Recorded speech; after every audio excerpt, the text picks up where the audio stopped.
So you all know thermodynamics deals with the energy transfer, what amount of energy we need for a required work output. So we can calculate the energy. Okay, how much energy we need for a system to run in order to get the work output. We'll calculate in thermodynamics. Okay, and these are the references: P.K. Nagan-Singhal.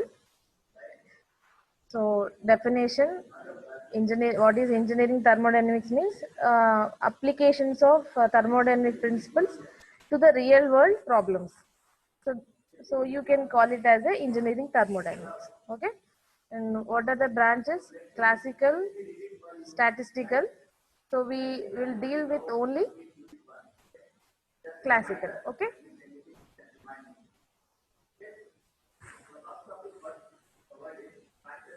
Next. So unit 1, lesson 1 is over. So what is thermodynamic system? So region of space where we are concentrating. So where we are concentrating, you can call it as a thermodynamic system. So for that system, there is a thin layer will be there. You can call it as a boundary, right? So that layer will separate system and surroundings. So that is a boundary. Okay. So these are the differences between classical and statistical.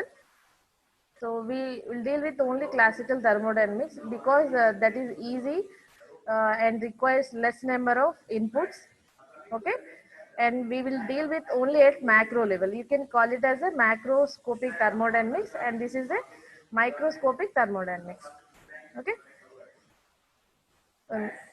Surroundings and boundary. Boundary is having zero thickness because we are not interested to waste the energy by considering boundary is having some thickness. So we are avoiding that concept.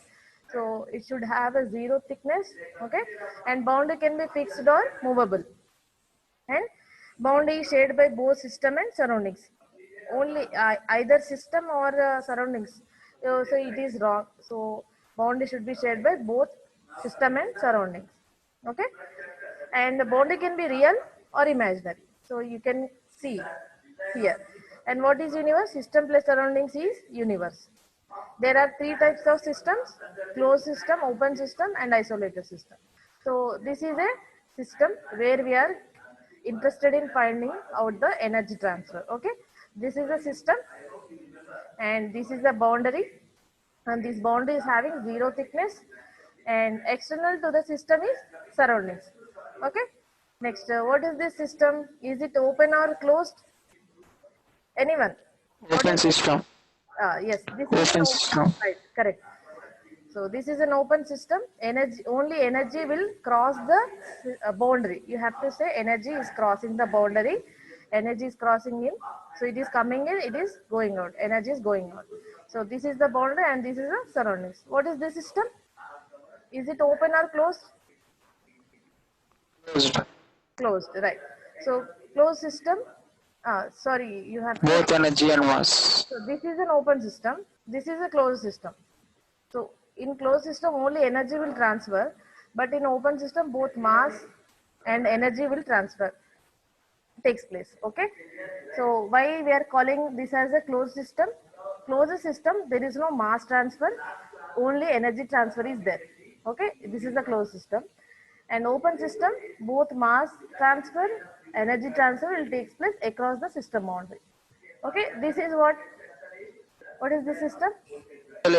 Isolation system. Isolated system.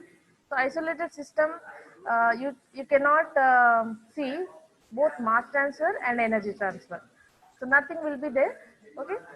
So this is the surrounding and this is the system. Okay. Next. So these are the differences. You can call closed system as a control mass system, open system as a control volume system. So control mass means only constant amount of mass will be there. Control volume means constant region of space. That means only volume we are fixing it as a constant. That is open system. Okay. Next. So you can see this is a closed system. Mass is constant. That means mass is not coming in or it is not going out. So there is no mass transfer. Only energy transfer will be there. That means you can ignite this closed space, enclosed space air mixture, so that you can get the work output from here. And you can see here the bound is fixed, here the bound is movable. Both the boundary can be fixed or movable, and the boundary can be real or imaginary. Here the boundary, is it imaginary or real? This boundary, is it real or imaginary? The cursor which I am showing here, is it real? Is it real or imaginary? The boundary. This one. So my question to you is this boundary real or imaginary? Real. Real. So we have seen real boundary. Next, here you can see this is an imaginary boundary, entrance and exit. And this you can see as a real boundary surface. Okay. And this is a control volume. And control volume enclosing some surface. What is this? What is that surface? Control surface. You have to say control surface here. Okay, this total.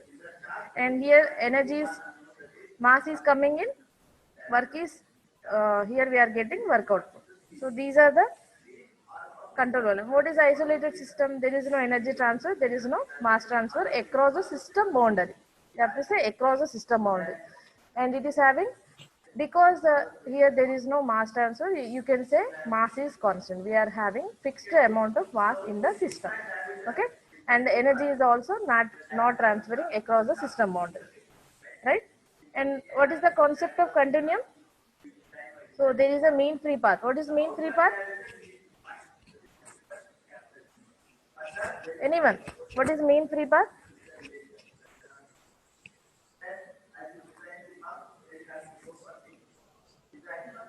Suppose let us say n number of particles. N number of particles are there.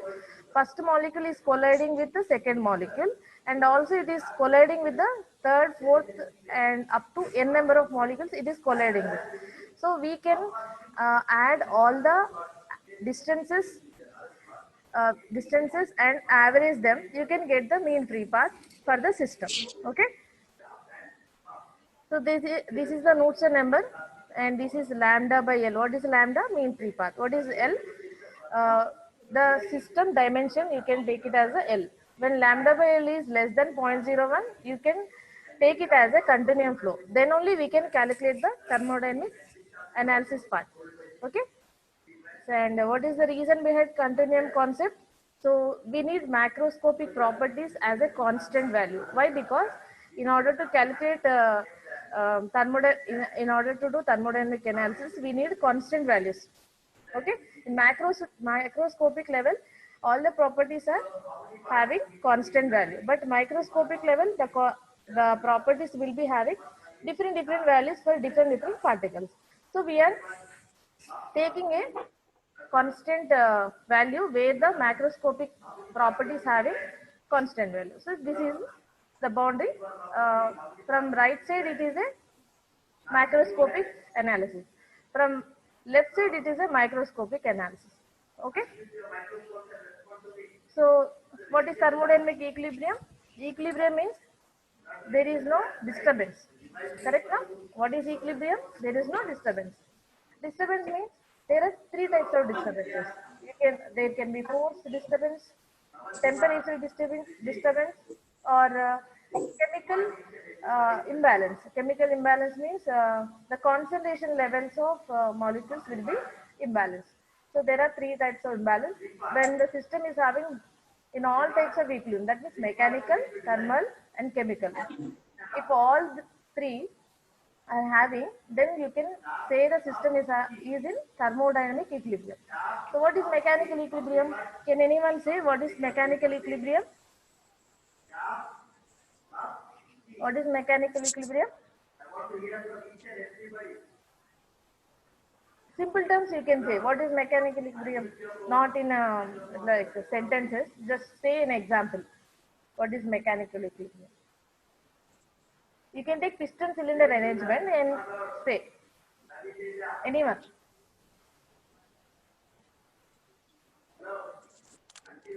Anyone? Praveen? Praveen Mudiraj.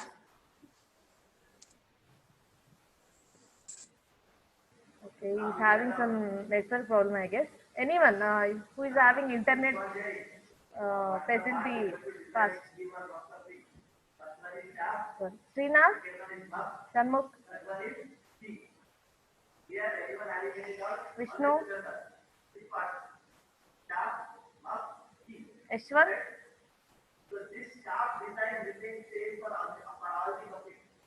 Tarun, Srikar. Am I audible? Mohan. Anyone?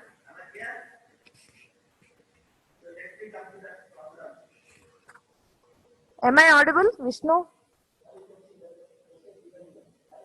Yes, ma'am. You Okay. are audible. Okay, now Vishnu, you have to say what is mechanical equilibrium. Do you remember anything?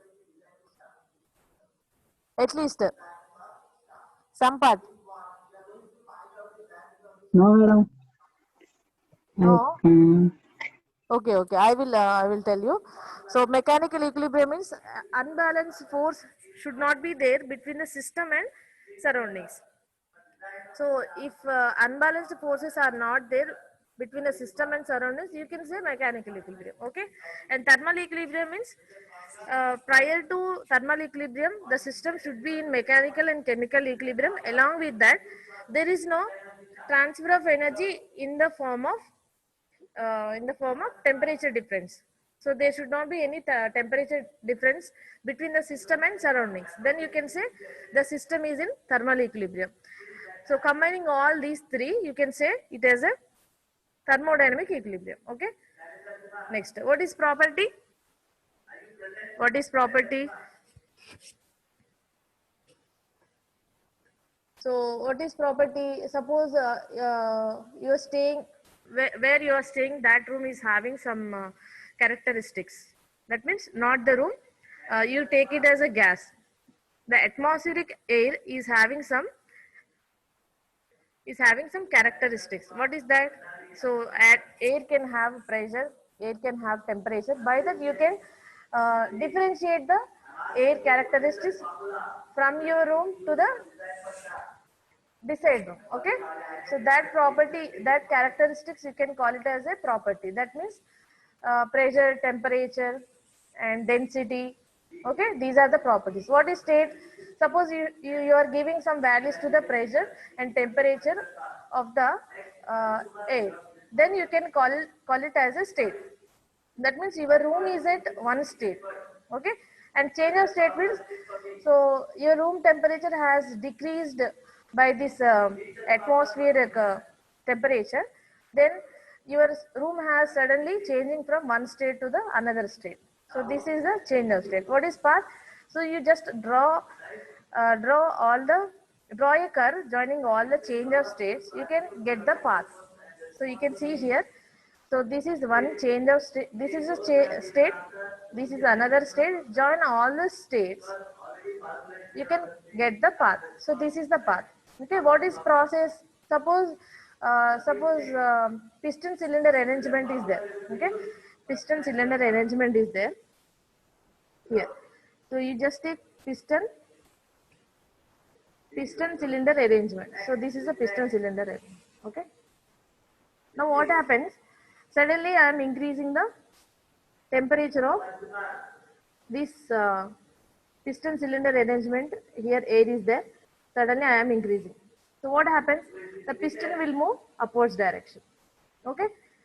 So here I am keeping my, if I want to keep volume constant, I am stopping these pistons. Okay. I am stopping these pistons. Then what happens? You can call it as a constant volume process. So this is a constant volume process.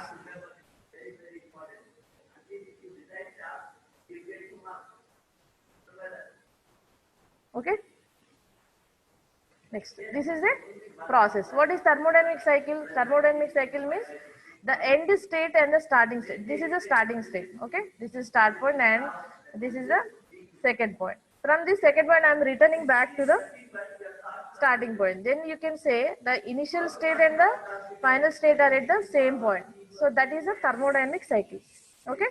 And what is the types of properties? What are the types of properties? Intensive and extensive. Okay. I have taken some example. Do you remember or not? I have taken some example. So what is intensive property? Anyone? What is intensive property?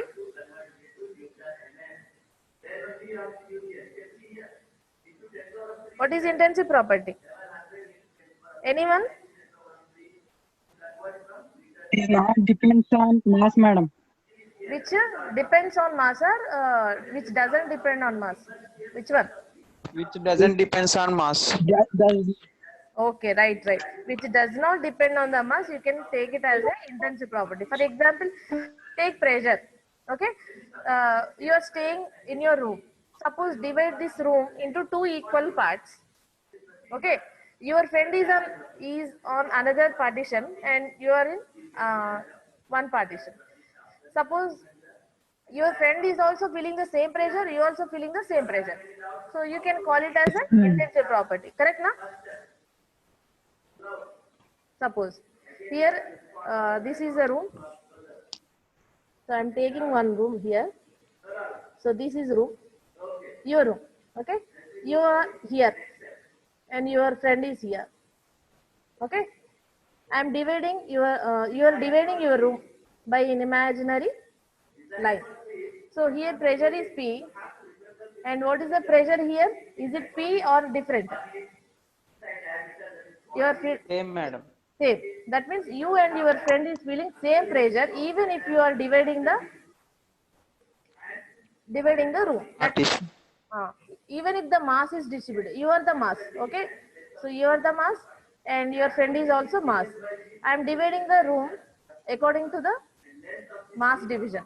Okay, now so you can take it as a intensive property. What is extensive property? The same example you can say.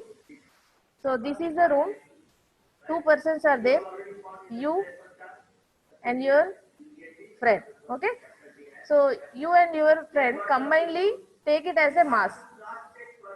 Your friend mass is same as you. I'm taking as M and F. Okay, now I'm dividing the room into two equal parts. What happened? Mass is also divided and volume is also divided. Initially volume is V. Okay, now what happened?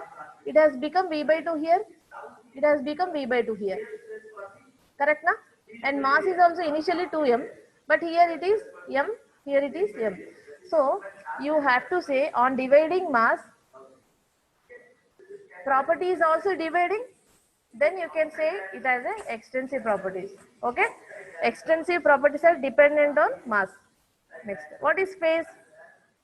What is phase? There are three types of phases, correct? Huh? Solid, liquid, gas. Correct, na? Solid, liquid, gas. How can you differentiate whether it is a solid or liquid? So suppose take solid. The composition of, suppose I am taking a ice. Okay, I am taking ice. So what happens to the ice? So this is ice. I have taken ice. So what is the chemical composition of ice? Chemical formula. What is the chemical formula? Ice chemical formula. I mean, what is the formula of, that means water. Water, na? Ice means water. H2O. Correct, na? H2O. Yes, ma'am. Okay. For example, the entire ice is having same composition. The entire ice is having same composition. Correct, na? H2O. That means for a phase to be defined, it should have homogeneous, uniform chemical composition. Wherever you go, this corner or this corner, wherever you go, the chemical composition should be same. So in ice, all over the space, the chemical composition is same and uniform. Okay, then you have to say this is a phase. Phase means solid phase. For ice it is a solid phase. For water it is a liquid phase. For air it is a gas phase. Okay, there are three phases. What is homogeneous system?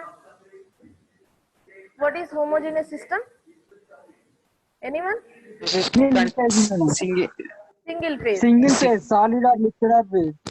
Correct. Yes. Suppose you are taking a lemonade. Okay, lemonade juice is there. Okay, juice is there everywhere. Suppose you want to take it as a cold lemonade. So then you have dropped some ice here. Okay, two ice cubes you have taken in a lemonade glass. Then you can say this lemonade mixture is, uh, you can say it as a heterogeneous system. Why?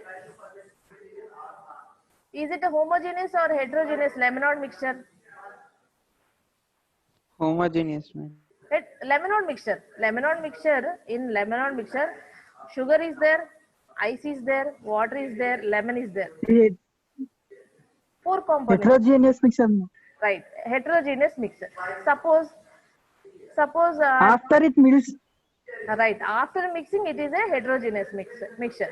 Suppose I am taking Ma- okay, you are correct. Suppose I am taking only water, in that ice cubes are there. Then what is this mixture? Is it homogeneous or heterogeneous? It is just water and ice. Water and ice. Is it homogeneous or heterogeneous? madam, Right. it is hetero. After melting it, homo. Right. After melting, it is homo. Correct. Exactly correct. Yes. Before melting, it is a heterogeneous system. Why? Because there are two phases. Heterogeneous mixture. Right. This is a solid and water is liquid phase. Correct, na? So before melting, it is a heterogeneous system. After melting, it is a homogeneous system. Who said that? After melting, it is homo. Who said that? Vishnu, madam. Vishnu. Good, ma. Vishnu, madam. Vishnu, Vishnu. Good. Keep it up. Next, we'll see next. And quasi-static process, this is important because every thermodynamic process, it depends on the quasi-static process. We take it as an approximate. So just to see the figures. So initially I have taken piston cylinder arrangement. This is a gas which is at state P1 pressure, V1 volume, T1 as the temperature. Okay. Now I have removed this weight. Then the piston will move from this place to this place. Okay. This place.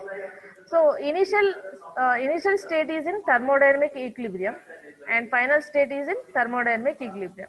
That means starting one state is in thermodynamic equilibrium, second state is in thermodynamic equilibrium, but in between the states there is no equilibrium. Suddenly the piston rushes to the top position. That means we are not getting equilibrium positions. That's why we are joining one point to second point by a dotted line.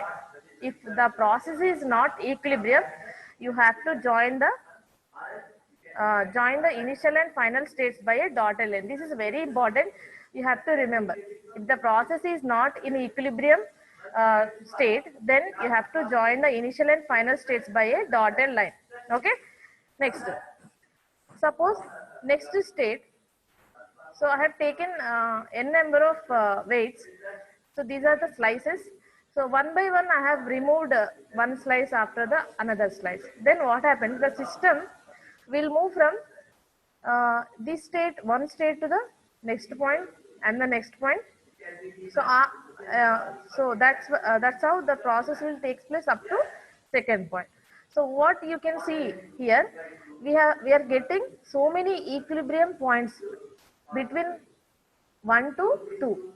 Suppose you are slicing this weight into infinite number of slices. That means not infinite, but we are approximating the slices into infinite. Got it? Infinite means infinite means I'm not going for infinite, but large number of slices. What is that? Large number of slices I am taking. So large number of slices I have taken. One by one I am removing. So what happens here? I can get. So I can get. So sorry. So I can get in between here so many points I will get, right? So many equilibrium points I will get. Then I can easily join all the points by a smooth line. Smooth curve I will get. So you call it as a quasi-static process. When the process is occurring slowly, very slowly, infinitely slowly. Infinitely slowly means very slow.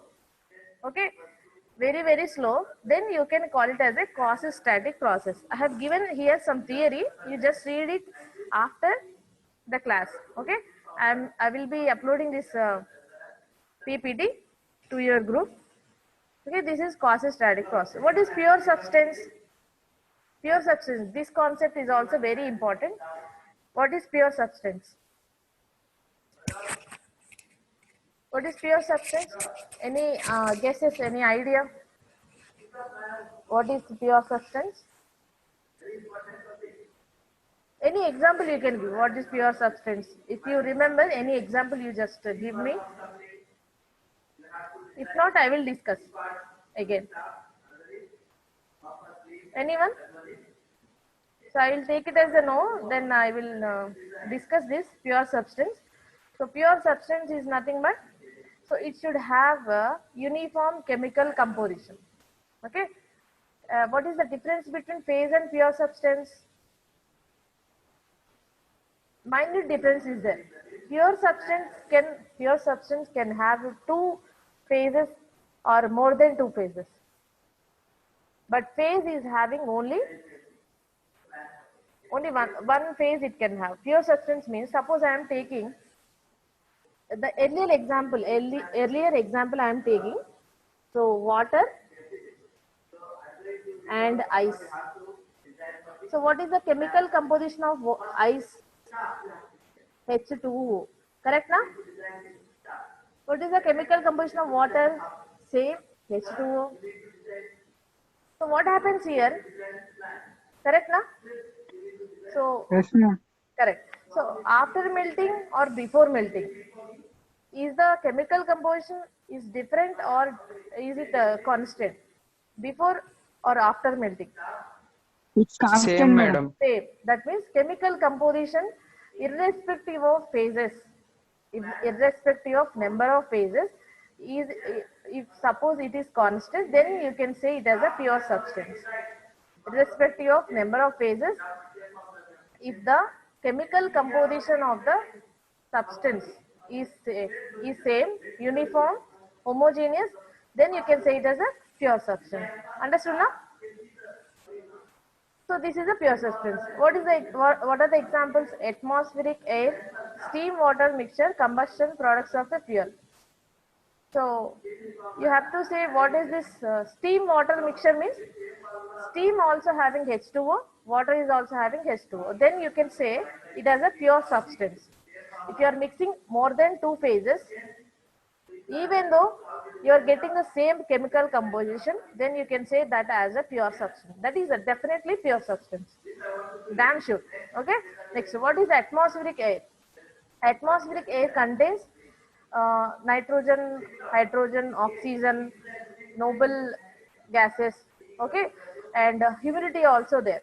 But I am not taking humidity. Here you have to say gaseous air. I will change this as a gaseous air, not atmospheric air. You have to say gaseous air. Okay, just see gaseous. Only gaseous air is pure substance, not atmospheric air. Why? Atmospheric air is having humidity. From place to place, humidity will change. That means atmospheric air is not a pure substance. Only gaseous air is a pure substance. You just remember, this is very important. Only gaseous air is pure substance, not the atmospheric air. Okay? What is gaseous air? You just exclude humidity from the atmospheric air. You just remove humidity from the atmospheric air, you will get gaseous air. Gaseous air means only gases will be there. Okay, now understood now this point, everyone? Clear now?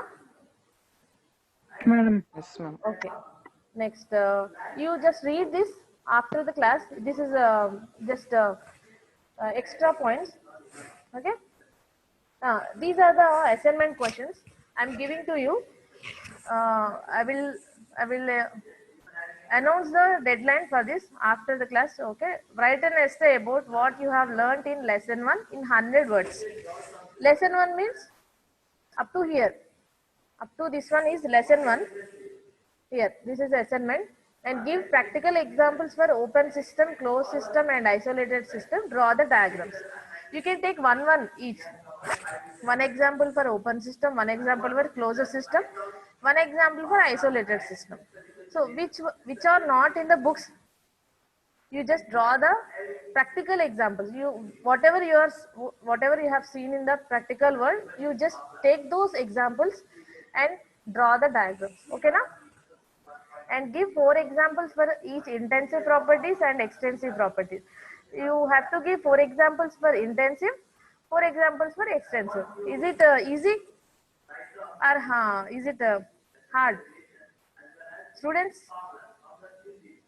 are the assignment questions easy or hard? This first question you can write using textbooks or PPT. Both you have to refer and write in 100 words, not more than 100 words. Is it okay? Questions?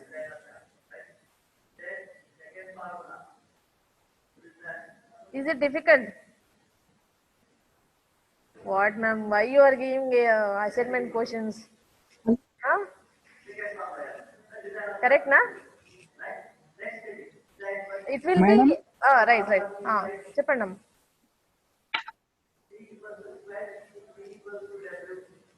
Any doubt? Third No, question, ma'am. madam. Vishnu? Madam, third question, how you have to write, ma'am? Okay. Intensive properties means intensive means you can take example pressure, Oh, temperature.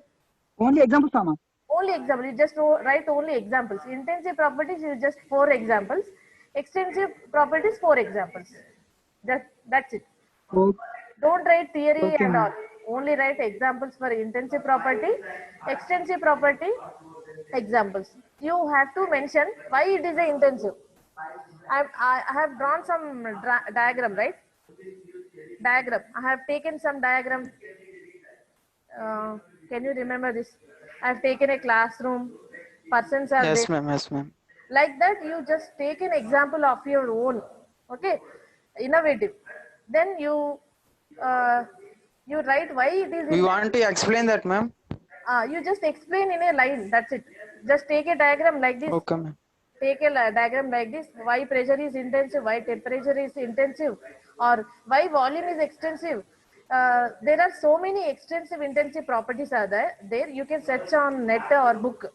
Okay, you can get intensive properties examples, extensive properties examples. You just take those examples and write why it is intensive, why it is extensive.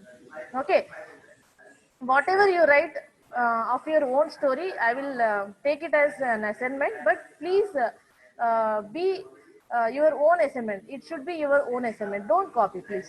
Okay, just create your own examples. Your own story you have to write. It can be entertaining, and take it as a challenge. Okay, and this is an assignment. You please join after 10:40. I will explain today's topic. Till now I have only taken revision part. So please attend after 10:45. 10:45 you attend. I will take only 15 minutes. Okay, 15 minutes, 20 minutes. This I will explain. Small topic is there, only up to here. You please attend 10:45. I will take only 10:45 attendance, not this attendance. I will. Okay. You please attend. Okay, ma'am. Okay. Any doubts? No doubts, ma'am. CR is there now? CR? C are the option, madam. Absent. Madam, he is there, madam. Who is there? Hello, ma'am. Yeah. Present right now. Harish Babu. Harish Babu. Okay, all 312, ma'am. okay. You please, all the students, please join at 10:45 sharp. Okay, we'll discuss today topic. Okay, na? Okay, ma'am. Okay. Okay, ma'am.